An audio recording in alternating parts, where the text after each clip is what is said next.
Welcome back to Boot Camp for Combat by Compass Games and Ross Mortel.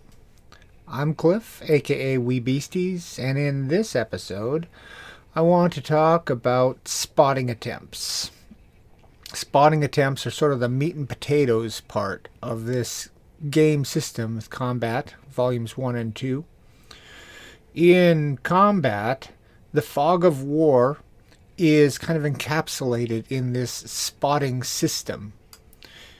In combat, in order to be able to fire at and eliminate enemy soldiers, and in order for them to fire at and potentially eliminate you, you must first be seen. Soldiers, as we talked about back when we talked about the character counters, can exist in two states, that is the known and the hidden, spotted and unspotted forms. So on the board, I've put a few counters here. This is Greg Amos's initial module for Volume 1 of Combat for Vassal.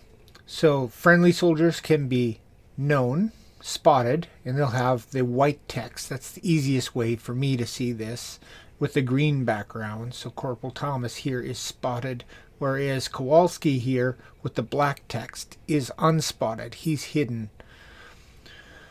Any enemy soldiers that have line of sight to Corporal Thomas therefore could fire at him, but in order to fire at Kowalski, they will first have to spot him. Likewise, the enemy characters can be spotted with their character sight up, or they can be unspotted and unknown. The thing about these unknown enemies is they might be dummies, or they might be real characters. This is part of the big part of the fog of war. We don't know who they are. We don't even know if they are a soldier. So as these units get orders and move about the board and take actions, you're not even sure if it's a real soldier or not. So it's kind of like the game is bluffing a bit, and I like that a lot. So the process of spotting is needed to convert these unspotted units to the spotted form so that we can then subsequently fire upon them. Enemy soldiers can spot no matter what their state is. So here we have a spotted, alert, and prepared soldier. Can obviously spot. He can spot any soldier of ours that is unspotted within his line of sight. So he can spot more than one unit. He can spot as many as he has line of sight to when he has activated that impulse. Same thing goes for an unprepared and alert. Here's an unprepared alert, unprepared waiting. It doesn't matter. We could be waiting here, an unprepared, waiting, and prepared. Any combination, they can always spot as many as they have line of sight to. Likewise, whether you are spotted or unspotted, when your unit is activated, that particular character, they can spot as many as they have line of sight to. As you're first starting out, it's easy to miss some of these spotting attempts. Even later, I get distracted and I miss some opportunities to spot. That just goes by the wayside. Spotting occurs during the action phase in the sequence of play. Go back to the first video in this series for the sequence of play.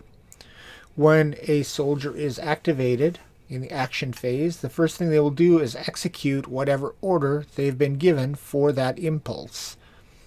The second thing they do is attempt to spot. So you cannot spot and then fire at what you just spotted with that same soldier. But once one soldier has spotted a opponent, all of the friends of that spotting soldier can now see that spotted. So if you have, let's say, a first soldier who has a run and gun and it's impulse 1, they can run and spot. Or let's say they have aim fire even. Let's say aim fire because they can't do anything on impulse 1, aim fire. They can spot. If they spot something and their comrade next door has a rapid fire, that comrade can now use rapid fire on impulse 1 to fire at that newly spotted soldier. So you have to think about a little bit of strategy, who you want to use to spot, and what order you want to try to spot in. Alright, so how does spotting work? Well, it's based on the troop quality number, which is the red box, remember, on the characters. Troop quality is going to be the base number that you use for your spotting attempt, and that number is modified with a variety of other factors. So I'm going to run through it here, and I made a little fillable form in Acrobat just as a teaching aid. I've put this onto Board Game Geek just because it's a decent teaching aid. I wouldn't say this is a player aid. You should be able to do this stuff in your head, and you will be doing this stuff in your head all the time. So this isn't like rocket surgery or anything, guys. But if you're trying to teach other people, this might be a useful teaching aid. That's why I put it there. Not that I think this is great shakes, anything. All right, that said, this will allow me to demonstrate how to modify spotting. Try to find every possible modifier for spotting that I could. We always start with the base TQ value. So let's just do an example here. Let's put Corporal Thomas here in the hedge, and let's put, this enemy soldier down here in these rocks, and let's say it's like October. That takes the fields out of consideration. They've been harvested. And let's make them hide down in those rocks. They're hiding in the rocks, and I'm going to give Corporal Thomas a run and gun. And let's say that it is phase 1 and he's just run here. I'm going to take those moved markers off. Okay, so Corporal Thomas is here. We got our soldier here. Corporal Thomas has a TQ value of 7. And let's do his line of sight here. Make sure I got a line of sight. You have to have line of sight in order to spot. And yeah, it misses those rocks by a ton. It goes just next to that hill, misses that hedge, goes through the field. But this is October. Fields are not going to be blocking, and into the rocks with a range of 6. All right. So Corporal Thomas has a TQ value here. I can turn that off. All right, TQ value of 7. So we'll put a 7 in there. Now our modifiers. There, so it calculates for us. Yay. We've got distance. The distance between the spotting and the spot E, the spotter and the spot E.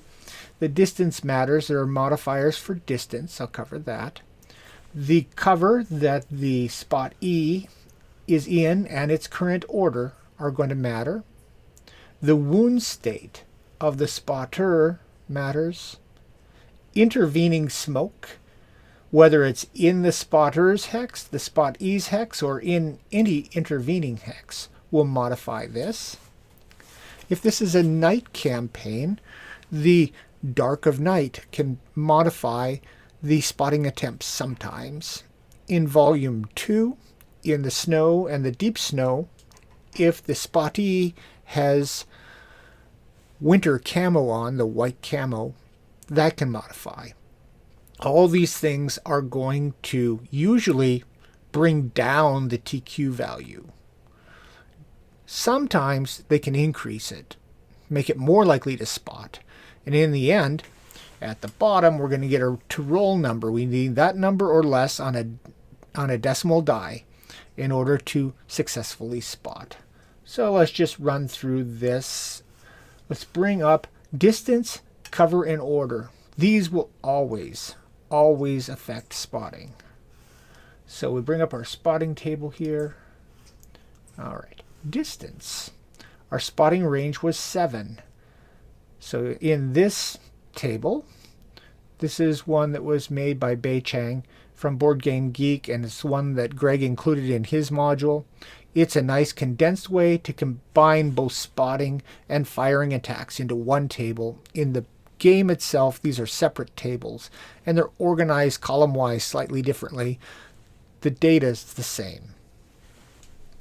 So spotting here, from a range of 5 to 10, ours is 7, there's a 0 modifier. All right, let me move this out of the way and bring that document back up. So our distance is a 0 modifier. Cover in order. Well, we've got hiding in the rocks. Hiding in the rocks and rubble is a -5.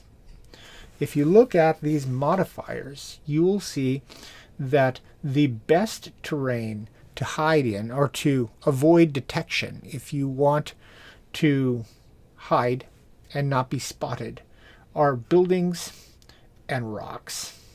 Those are the absolute best. They're going to have the most negative modifiers. So if you really want to avoid detection, if you want to set up an OP and just spot soldiers and not do anything else, which is a nice strategy, you want to try to find rocks and buildings and try to hide. Rally and reload, not so great for OPs, but hiding in these will give you your best shot at avoiding detection. And you can see the other modifiers. So hide and sneak are your most stealthy. If you sum these columns, you'll get a overall modifier for overall terrains. And if you sum the hide, rally, reload column, it's like -59. That's the most negative. Sneak is next, like -43.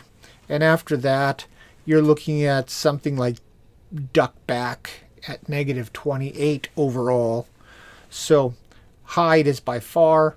Sneak is also good. These are your stealthy commands when you're trying to avoid. And that seems kind of intuitive, doesn't it? You're sneaking around, you're hiding, being stealthy, trying to avoid detection. So anyway, in this case, our cover provides a -5. We have no wounds, we have no smoke, it's not daytime, and it's not winter. So now for this, in order to spot, we need to roll a 2, 1, or 0. So if Thomas tries this, he's already moved. Now he's going to try to spot. His only one he has line of sight to right now, let's say, is here. He rolls his die. He's hoping for a 2, 1, or 0. And he gets an 8. Yeah, that's typical. He doesn't see him. The reciprocal is also true.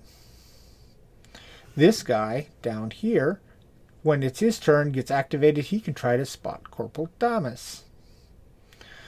Distance is also 7. Now we've got run and gun and a hedge and nothing in between. And his TQ is 4. All of the hidden ones in Volume 1 are 4s. The elites have a base of 5 TQ. So here we'd have a TQ of 4. Distance of 0. Cover is now run and gun and a hedge. Run and gun is not so stealthy in a hedgerow. That's a 0. So we'll get a 0. And of course, with all those zeros, we still need a 4. So 4, 3, 2, 1, 0. That's a 50% chance that he's going to get spotted. He was not so smart, was he? So we roll that. And a 9. Rule of 9. 9s always fail. Sometimes the Germans roll 9s too. My dice run as cold as Greg's do. So let's say that he does roll a 4 and is successful. If a hidden enemy, and of course this guy can't be unprepared and can't have an order like this, so let's just get rid of that. Let's say that he's prepared. There. To make it logical. Line of sight, successful roll. Does it mean he's spotted? Not necessarily. We have to know, is this guy real or not? It could be he's a dummy. So you have to temporarily flip him over to see what you got. And oh, he's a dummy. dummies go away. So we just send this guy back to the box. So I'm just going to draw him back there, and I'm going to delete that guy. And return that, and he's not spotted. Whereas if it was this guy down here, and he'd been hiding, I lost my hide now, it doesn't matter. Let's say he had done a sneak, and he spotted. He's already spotted, so now this guy would be spotted. We'd have to flip him over. He was unspotted, now he's spotted. Sorry, he was on his spotted side. I was talking like he was on his unspotted side. My green vision is not that great, so these colors are not the best for me, but I get by. So if he was unspotted, rolled, in this case, it would have been a 5 or less to spot because his TQ is a little bit higher. He would now be spotted. And you just flip him over to the spotted side with the white text. That's what I lock in on the text. I give up on the colors. I just look, is it white text? He's spotted. Black text? He's not spotted. Germans, I can handle this. Yeah. So really, other than the other modifiers, let's make a more complicated one. Let's say that we've got Kowalski here up in this hedge, and he's firing down at this guy who's alert. And let's put him in this hedge, and we're just going to take this alert off. I don't need it. I'm going to make him so he's simple here. I'm going to take that unprepared off. So he's prepared. He's a normal guy, and he's got a sprint in the hedge. He's sprinting in the hedge. Kowalski over here has got a run and gun, and he's in a hedge. And unfortunately, Kowalski's also suffered a light wound previously. I guess we better make him, if he's been wounded, he's been shot at, which means he has to be spotted, doesn't he? So we'll make him spotted. It doesn't really matter. We can spot whether he's been seen or not. So he's got a light wound, run and gun, firing and sprinting in the hedge, and we got a smoke here in between. It is daytime, and it's not snowing out. So now what do we have? Well, Kowalski has got... Yeah, so why am I not seeing this all of a sudden? Thank you. Technology, you know. Kowalski's got a TQ of 5. Our distance is 1, 2, 3, 4, 5, 6. That's going to be a 0. And we've got sprinting in a hedge. So we'll bring up our chart. So 6, 0, sprinting in a hedge. The S columns here, the spotting. A is for fire attacks, attacking. S modifies our TQ. The attacks are going to modify weapon skill later. So sprinting in a hedge puts us here. That's a 0. Okay. So our distance is a 0, cover and order is a 0. Wounds, we get a -1 modifier to our TQ for the light wound. The smoke, when it's full on smoke, has a -4 modifier to TQ. That's going to modify fire attacks, and it's going to modify spotting attacks. Whether it's in his hex, or anywhere in between, it's going to modify by another 4. -4. It's not night, it's not winter, so we need to roll a 0. Exactly a 0. So we give it a shot, and he rolls a 3 and doesn't spot. If this smoke were to be flipped over, as fading smoke, it's -2.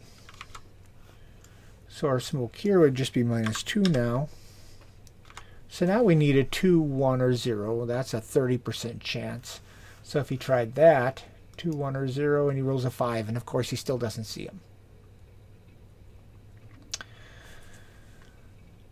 Let's see, the other modifiers. Night will be defined by the scenario. Typically, night missions will give you a max LOS. It'll say like roll 1d6 plus 2.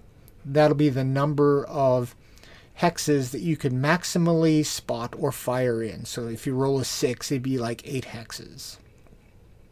And then there's usually a modifier for spotting where they'll say -2 to all firing attacks. That's to try to damage them at a distance of 2 hexes or more.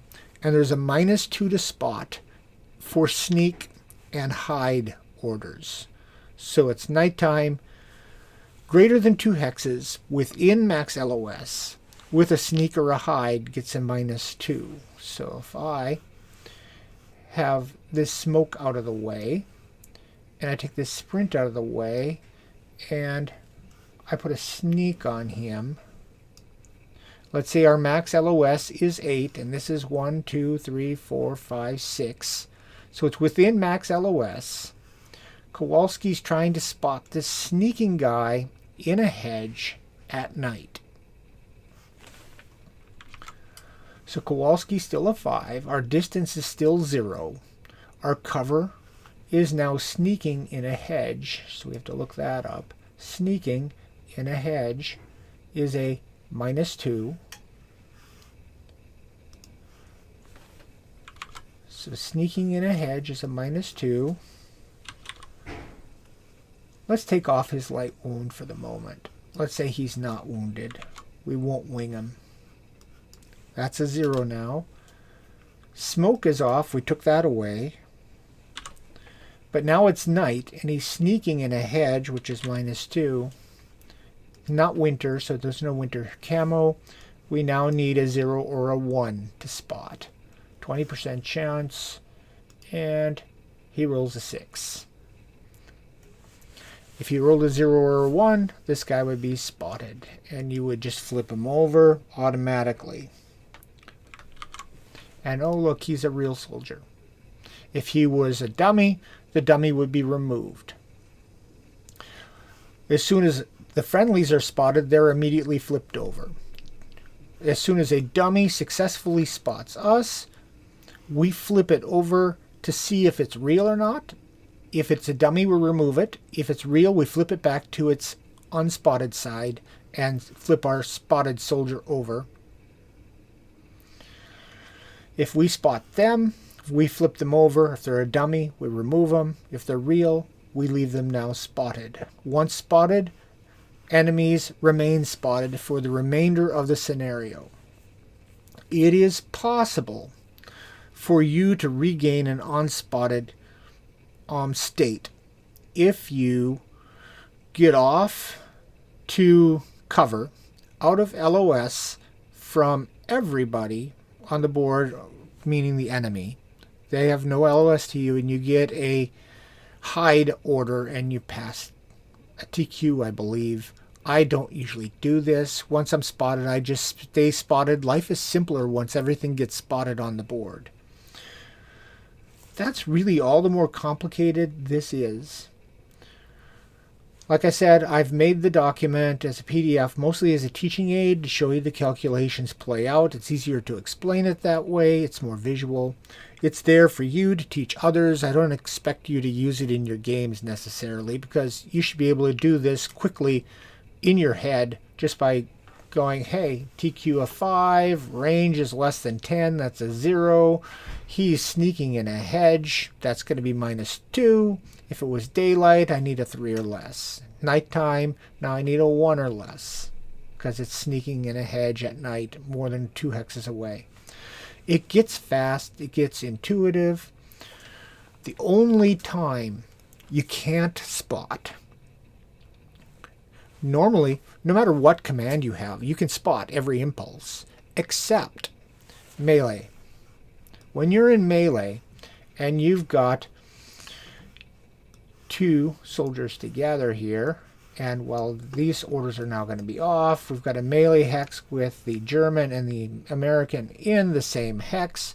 They're just a little bit too preoccupied trying to kill each other in that same hex to be bothering around trying to spot additional characters in other hexes.